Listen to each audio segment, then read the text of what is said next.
നമസ്കാരം, എല്ലാവർക്കും ആമീസ് ഫുഡ് കോർട്ടിലേക്ക് സ്വാഗതം. എൻ്റെ പേര് സുമിത. അപ്പം ഇന്ന് ഞാൻ വന്നിരിക്കുന്നത് ഒരു കിഡിലൻ ഡ്രിങ്കിന്റെ റെസിപ്പി ആയിട്ടാണ്. ഇത് കഴിക്കുമ്പോൾ വിശപ്പും അതേപോലെ ദാഹവും ഒരേപോലെ മാറുന്ന ഒരു കിഡിലൻ റെസിപ്പിയാണ് കേട്ടോ.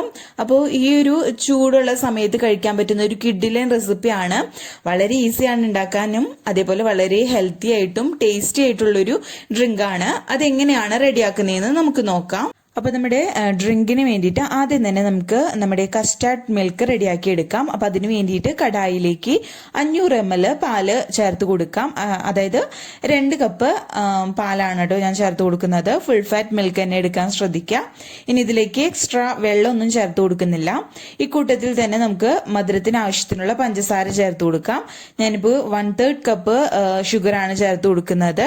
അപ്പോൾ അത് നിങ്ങളുടെ മധുരത്തിനനുസരിച്ച് കൂട്ടുകയും കുറയ്ക്കുകയും ചെയ്യാം. നിങ്ങൾക്ക് വേണമെങ്കിൽ കണ്ടൻസ്ഡ് മിൽക്ക് ചേർത്ത് കൊടുക്കാവുന്നതേ ഉള്ളൂ. ഇനി ഇത് ഹൈ ഫ്ലെയിമിൽ വെച്ചിട്ട് നമ്മുടെ പഞ്ചസാര നല്ല പോലെ ഡിസോൾവ് ആവുന്നത് വരേക്കും വെയിറ്റ് ചെയ്യാം.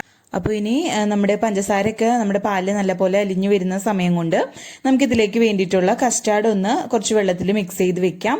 ഞാനിപ്പോൾ വാനില കസ്റ്റാർഡാണ് യൂസ് ചെയ്യുന്നത്. അപ്പോൾ നമ്മൾ യൂസ് ചെയ്യുന്ന കസ്റ്റാർഡിൻ്റെ സൈഡിലോ ബാക്കിലൊക്കെ ആയിട്ട് അതെങ്ങനെയാണ് ഉണ്ടാക്കുന്നതെന്നുള്ള ഇൻസ്ട്രക്ഷൻസ് ഒക്കെ കൊടുത്തിട്ടുണ്ടാവും. അത് വായിച്ചിട്ട് അതനുസരിച്ച് ഉണ്ടാക്കാം കേട്ടോ. അപ്പോൾ നമ്മൾ ഇത് ഫ്രൂട്ട് കസ്റ്റാർഡ് അല്ല റെഡിയാക്കുന്നത്. ഒരു ജ്യൂസ് പോലെ നമ്മൾ കുടിക്കുന്ന ഒരു കൺസിസ്റ്റൻസിയിലാണ് നമ്മളിത് റെഡിയാക്കുന്നത്.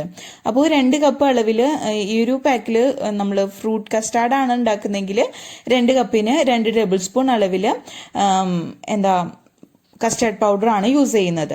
ഇപ്പോൾ നമ്മൾ ജ്യൂസ് പരുവത്തിൽ കുടിക്കുന്നത് കൊണ്ട് നമുക്ക് 2 കപ്പ് അതായത് 500 ml പാലിന് ഞാനിപ്പോൾ 1 ടേബിൾ സ്പൂൺ അളവിൽ കസ്റ്റാർഡ് പൗഡറാണ് യൂസ് ചെയ്തിരിക്കുന്നത്. അത് കുറച്ച് വെള്ളം ഒഴിച്ചിട്ട് നല്ല പോലെ ആദ്യം തന്നെ ഇങ്ങനെ മിക്സ് ചെയ്ത് വെക്കാം. ഇനി പാല് ഒന്ന് തിളച്ച് ചൂടായി വരുന്ന സമയത്ത് നമുക്കിതിലേക്ക് പെട്ടെന്ന് ഒഴിച്ചു കൊടുക്കാൻ എളുപ്പത്തിന് വേണ്ടിയിട്ടാണ് കേട്ടോ ഇങ്ങനെ ചെയ്യുന്നത്. അപ്പോൾ ഇതൊരു സൈഡിലേക്ക് മാറ്റി വെക്കാം.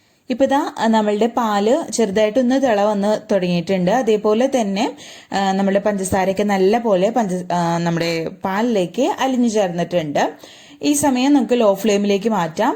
അപ്പോൾ ഈ സമയത്ത് തന്നെ നമുക്ക് ഇതിലേക്ക് നമ്മൾ നേരത്തെ മിക്സ് ചെയ്ത് വെച്ചിരിക്കുന്ന നമ്മുടെ കസ്റ്റാർഡ് ഉണ്ടല്ലോ അത് ചേർത്ത് കൊടുക്കാം. അപ്പോൾ അത് ഒന്നും കൂടി നല്ല പോലെ ഒരു സ്പൂൺ വെച്ചിട്ട് ഇളക്കിയതിന് ശേഷം ഈ പാലിലേക്ക് ചേർത്ത് കൊടുക്കാം കേട്ടോ. അപ്പോൾ നമ്മൾ പാലിലേക്ക് കസ്റ്റാർഡ് ചേർക്കുന്നതിനോടൊപ്പം തന്നെ ഇത് നല്ല പോലെ ഇളക്കി കൊടുക്കാനും മറക്കരുത്. അതേപോലെ ലോ ഫ്ലെയിമിൽ വെക്കാനും മറക്കരുത് കേട്ടോ.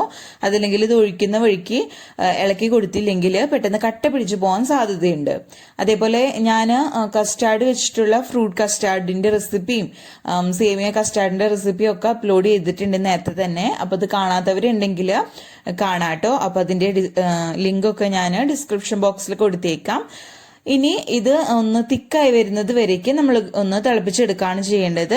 അപ്പോൾ ഇനി ഇത് ലോ ടു ഒരു മീഡിയം ഫ്ലെയിമിൽ വെച്ചിട്ട് നമ്മളിത് തിളപ്പിച്ചെടുക്കുക. അപ്പോൾ ഇത് തുടരെ ഒന്ന് ഇളക്കി കൊടുത്തുകൊണ്ടിരിക്കാൻ ശ്രദ്ധിക്കുക കേട്ടോ. അതല്ലെങ്കിൽ കട്ട പിടിച്ച് ഇരിക്കും. അതുകൊണ്ട് നല്ലപോലെ ഇളക്കി നല്ലപോലെ മിക്സ് ആക്കിയിട്ട് നമുക്ക് എന്തോരം തിക്നെസ്സിലാണ് വേണ്ടത് ആ ഒരു തിക്നെസ് ആയി വരുന്നത് വരേക്കും ഇത് നല്ലപോലെ തിളപ്പിച്ചെടുക്കാം. ഇപ്പൊ ഇതാ നമ്മുടെ കസ്റ്റാർഡ് മിൽക്ക് ഇവിടെ റെഡി ആയിട്ടുണ്ട്. കണ്ടില്ലേ, നല്ലപോലെ ഒന്ന് തിളച്ച് കുറുകി വന്നിട്ടുണ്ട് കേട്ടോ. ഒരുപാട് തിക്കാവാൻ നമ്മൾ നോക്കിക്കരുത്. അങ്ങനെയാണെങ്കിൽ നമ്മൾ ഉദ്ദേശിക്കുന്ന ഒരു ടെക്സ്ചറിൽ ഒരു കൺസിസ്റ്റൻസിയിൽ നമുക്ക് കിട്ടില്ല കേട്ടോ. ഇപ്പൊ തന്നെ നല്ലൊരു തിക്നെസ്സിലാണ് കിട്ടിയിരിക്കുന്നത്. ഇത് ചൂടാറും തോറും ഒന്നും കൂടി തിക്കായിട്ടേ വരുള്ളൂ. അപ്പോൾ ഈ ഒരു സമയത്ത് നമുക്ക് ഫ്ലെയിം ഓഫ് ചെയ്യാം. കാരണം നമുക്കൊരു ജ്യൂസിന്റെ ഒരു പരുവത്തിലാണ് വേണ്ടത്. അപ്പോൾ ഇത് ഫ്ലെയിം ഓഫ് ചെയ്യാം. അതിനുശേഷം നല്ല പോലെ ഇത് തണുപ്പിച്ചെടുക്കാം കേട്ടോ. റൂം ടെമ്പറേച്ചറിലായതിനു ശേഷം നമുക്ക് ഫ്രിഡ്ജിൽ വെച്ചിട്ട് നല്ല പോലെ തണുത്തതിന് ശേഷമാണ് ബാക്കി ചേരുവകളൊക്കെ ചേർക്കേണ്ടത്. അപ്പോൾ വളരെ ഈസി ആയിട്ട് ഉണ്ടാക്കി എടുക്കാം കേട്ടോ ഇത്. അപ്പോൾ ഇത് നല്ല പോലെ ഒന്ന് ചൂടാറി വരട്ടെ. അപ്പോൾ നമ്മുടെ കസ്റ്റാർഡ് മിൽക്ക് തണുത്ത് വരുന്ന സമയം കൊണ്ട് നമുക്ക് ഇതിലേക്ക് വേണ്ടിയിട്ടുള്ള കസ്കസ് ഒന്ന് കുതിർത്തിയെടുക്കാം. അപ്പോൾ ഞാൻ ഇതിലേക്ക് വേണ്ടിയിട്ട് 1 ടീസ്പൂൺ അളവിൽ കസ്കസ് ആണ് എടുത്തിരിക്കുന്നത്. അതൊരു കപ്പിലേക്ക് ഇട്ട് കൊടുത്തിട്ടുണ്ട്. ഇതിലേക്ക് നമ്മുടെ കസ്കസ് കുതിരാൻ ആവശ്യത്തിനുള്ള ഏകദേശം ഒരു 1/4 കപ്പ് അളവിൽ വെള്ളം ചേർത്തിട്ട് നല്ല പോലെ ഇത് ഇളക്കി കൊടുക്കാം. അതിനുശേഷം കുറച്ചു നേരം ഇരിക്കുമ്പോൾ തന്നെ ഇത് നല്ല പോലെ വീർത്ത് ഇത് ഡബിൾ ആയിട്ട് വരും. കണ്ടില്ലേ, ഈ ഒരു രീതിയിൽ നമുക്ക് കിട്ടും. അപ്പോൾ ഇതേപോലെ റെഡിയാക്കിയിട്ട് നമുക്ക് നേരത്തെ തന്നെ ഫ്രിഡ്ജിൽ വെക്കുകയാണെങ്കിൽ കുറച്ചും കൂടി തണുത്ത് കിട്ടും. അപ്പോൾ ഇത് നമുക്ക് ഫ്രിഡ്ജിലേക്ക് മാറ്റാം. അതിന് ശേഷം മിൽക്കും കൂടി തണുത്തതിന് ശേഷം റെഡിയാക്കാം. അപ്പോൾ നമ്മുടെ മിൽക്ക് ഇവിടെ നല്ല പോലെ തണുപ്പിച്ചെടുത്തിട്ടുണ്ട് കേട്ടോ. ഇപ്പോൾ ഇതാ നല്ല തിക്കായിട്ട് തന്നെയാണ് നമുക്ക് കിട്ടിയിരിക്കുന്നത്. നേരത്തേതിനേക്കാളും കുറച്ചും കൂടി തിക്കായിട്ട് വന്നിട്ടുണ്ട്.